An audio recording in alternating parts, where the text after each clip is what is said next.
രാധേ രാധേ. മഗധ ഭരിച്ചിരുന്നത് ബൃഹദ്രഥൻ എന്നൊരു രാജാവായിരുന്നു. അദ്ദേഹത്തിന് മക്കളൊന്നും ഉണ്ടായിരുന്നില്ല. അദ്ദേഹത്തിന് 2 ഭാര്യമാരാണ് ഉണ്ടായിരുന്നത്. അദ്ദേഹം പലവിധ പൂജകളും ഇതുപോലെ പ്രാർത്ഥനകളും ഒക്കെ നടത്തുന്നുണ്ടായിരുന്നു മക്കളുണ്ടാവാൻ വേണ്ടിയിട്ട്. അപ്പൊ അങ്ങനെ ഇരിക്കുമ്പോൾ അദ്ദേഹത്തിന്റെ കൊട്ടാരത്തിലേക്ക് ഒരു താപസി, ഒരു സന്യാസി വന്നു.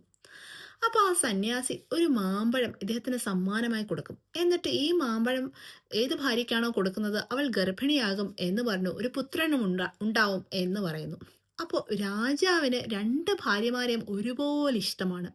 2 പേരോടും ഒരുപോലെ പ്രേമവുമാണ്.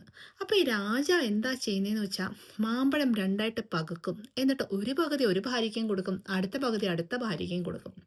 അപ്പോൾ എന്താ സംഭവിക്കുന്നതെന്ന് പറഞ്ഞാൽ ഈ 2 ഭാര്യമാരും ഗർഭിണികളാവും. എന്നിട്ട് മാസമെത്തി അവർ പ്രസവിക്കും. പ്രസവിക്കുമ്പോൾ 2 പേരും ഓരോ മാംസപിണ്ഡങ്ങളെയാണ് പ്രസവിക്കുന്നത്.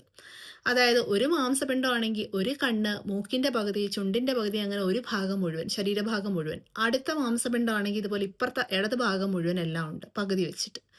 അപ്പോൾ ഈ മാംസപിണ്ഡം കണ്ടിട്ട് എല്ലാവരും ഞെട്ടിപ്പോവും, പ്രത്യേകിച്ച് രാജാവ്. അപ്പോൾ രാജാവ് പേടിച്ചരണ്ട് ഒരുപാട് വിഷമവും ദുഃഖവും ഒക്കെ സഹിക്കവയ്യാതെ ആ 2 മാംസപിണ്ഡങ്ങളും കൊണ്ടുപോയി വനത്തിൽ ഉപേക്ഷിക്കും. അപ്പോൾ ഒരു രാക്ഷസി ഇതെല്ലാം കാണുന്നുണ്ടായിരുന്നു. ആ രാക്ഷസിയുടെ പേര് ജര എന്നായിരുന്നു. അപ്പോൾ അവൾ എന്താ ചെയ്യുന്നതെന്ന് വെച്ചാൽ അവൾ മാംസമൊക്കെ, മനുഷ്യമാംസം ഭക്ഷിക്കുന്ന ഒരു രാക്ഷസിയായിരുന്നു. അപ്പോൾ അവൾ പോയി ഈ രാജാവൊക്കെ പോയി കഴിയുമ്പോൾ അവളിത് കഴിക്കാനായിട്ട് ആ 2 മാംസപിണ്ഡങ്ങളും കൂടെ എടുത്തു വെച്ചിട്ട് വെറുതെ യോജിപ്പിക്കും. യോജിപ്പിക്കുമ്പോൾ പെട്ടെന്ന് തന്നെ അതൊരു കുഞ്ഞായി മാറിയിട്ട് ഇടിനാദം, ആ ശബ്ദമുള്ള അലർച്ച പുറപ്പെടുവിക്കും ആ കുഞ്ഞ്. ഇത് കേട്ട് പേടിച്ചരണ്ട് രാജാവും രാജ്ഞിമാരും ഒക്കെ അങ്ങോട്ട് തിരിച്ചു വരും. അപ്പോൾ ഈ രാക്ഷസി ആ കുഞ്ഞിനെ രാജാവിന് തിരിച്ചു കൊടുക്കും. ഞാനിവിടെ എല്ലാവരും പേടിക്കുന്ന ഒരു രാക്ഷസിയാണ്, എനിക്ക് പക്ഷേ നിങ്ങൾ രാജാവിനോട് എനിക്ക് ബഹുമാനമുണ്ട് എന്ന് പറഞ്ഞിട്ട് ഈ കുട്ടിയെ രാജാവിന് കൊടുക്കും. രാജാവിന് ഒരുപാട് സന്തോഷമാവും. എന്നിട്ട് ആ രാക്ഷസിയെ സന്തോഷിപ്പിക്കാനായി ഒരുപാട് സമ്മാനങ്ങൾ കൊടുക്കുകയും ചെയ്യും. എന്നിട്ട് ആ രാക്ഷസിയോടുള്ള ആദര സൂചകമായി ആ കുട്ടിക്ക് ജരാസന്ധൻ എന്ന് പേരിടും. ജര സന്ധിപ്പിച്ച കുട്ടി, പുത്രൻ, അതുകൊണ്ട് ജരാസന്ധൻ എന്നുള്ള പേര്.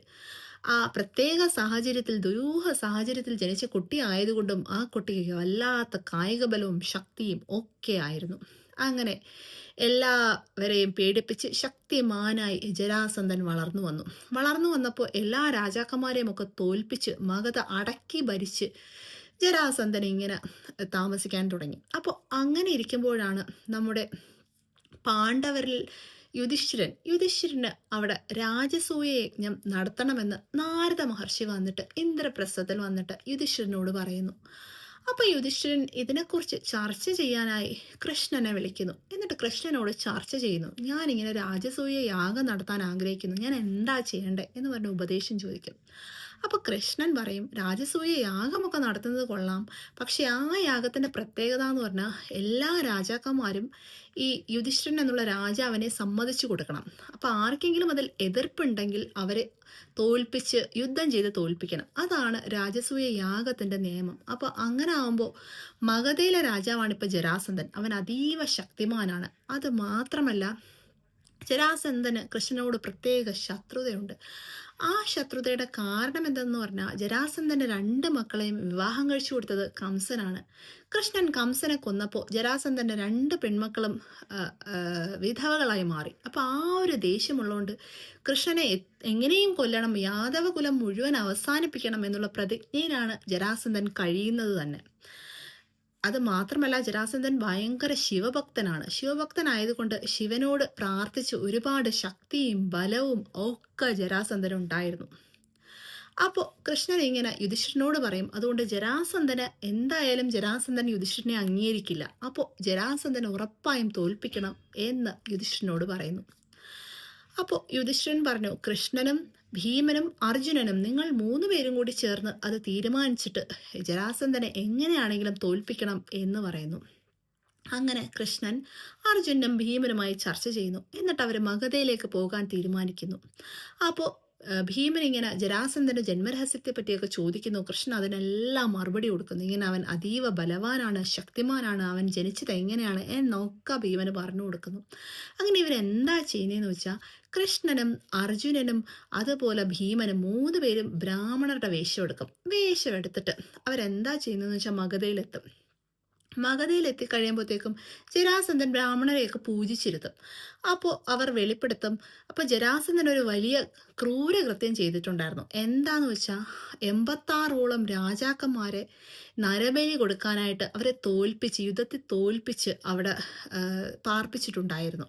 ജയിലിൽ പാർപ്പിച്ചിരിക്കുകയാണ് അവരെ നരബലി കൊടുക്കാനായിട്ട്. 100 രാജാക്കന്മാരാകുമ്പോൾ നരബലി കൊടുക്കണം എന്ന് പറഞ്ഞിരിക്കുകയാണ്. ഇപ്പോൾ 86 പേരായി. അപ്പോൾ ഇവരെല്ലാം മോചിപ്പിക്കുകയും വേണം. ആ ഒരു സൽക്കർമ്മത്തിനും കൂടി വേണ്ടിയിട്ടാണ് ഇവർ 3 പേരും ഇവിടെ വരുന്നത്. അപ്പോൾ കൃഷ്ണനും അർജുനനും ഭീമനും ഇതുപോലെ ഇവരോട് സ്വരൂപം എന്താണെന്ന് അവർ സ്വന്തമായിട്ട് കൃഷ്ണനും അവർ സ്വന്തം രൂപം എന്താന്ന് പറഞ്ഞാൽ തുറന്നു പറയുന്നു. അപ്പോൾ ഇത് കേട്ടിട്ട് ജരാസന്ധന് വല്ലാത്ത ദേഷ്യം വരുന്നു. എന്നിട്ട് ഞങ്ങളിങ്ങനെ രാജസൂയ യാഗം നടത്തുന്നുണ്ട്, നിന്നെ തോൽപ്പിക്കാൻ വേണ്ടിയിട്ടാണ് വന്നത് എന്ന് പറയുന്നു. അപ്പോൾ ഒറ്റയ്ക്കൊറ്റയ്ക്ക് ആരെങ്കിലുമായിട്ട് മല്ലയുദ്ധം നടത്തണം എന്ന് പറയുന്നു. അപ്പോൾ ജരാസന്ധൻ അത് സമ്മതിക്കുന്നു.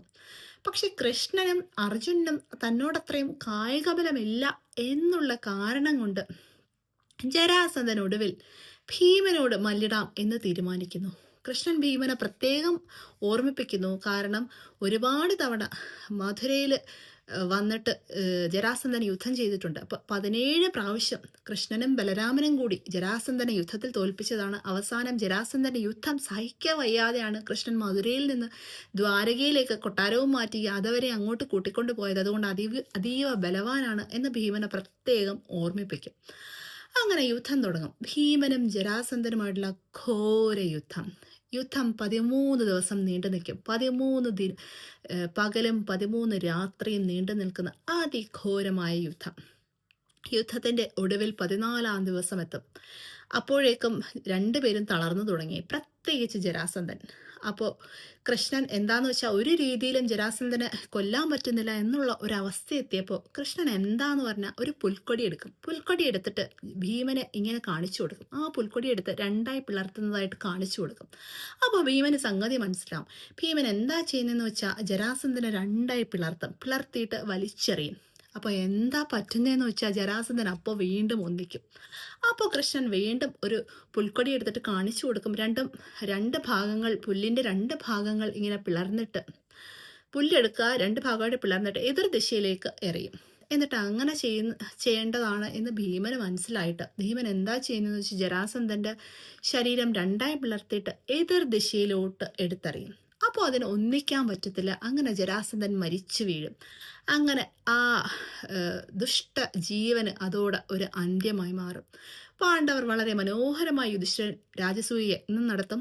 മാത്രമല്ല ആ 86 രാജാക്കന്മാർ, നരബലി കൊടുക്കാനായി നിർത്തിയിരുന്ന ആ 86 രാജാക്കന്മാരെയും അവർ ആ ജയിലിൽ നിന്ന് മോചിപ്പിക്കും. അവർക്ക് ഒരുപാട് സന്തോഷമായിട്ട് പാണ്ഡവരോടും കൃഷ്ണനോടും പ്രത്യേകം അവർ നന്ദി പറയുകയും ചെയ്യും.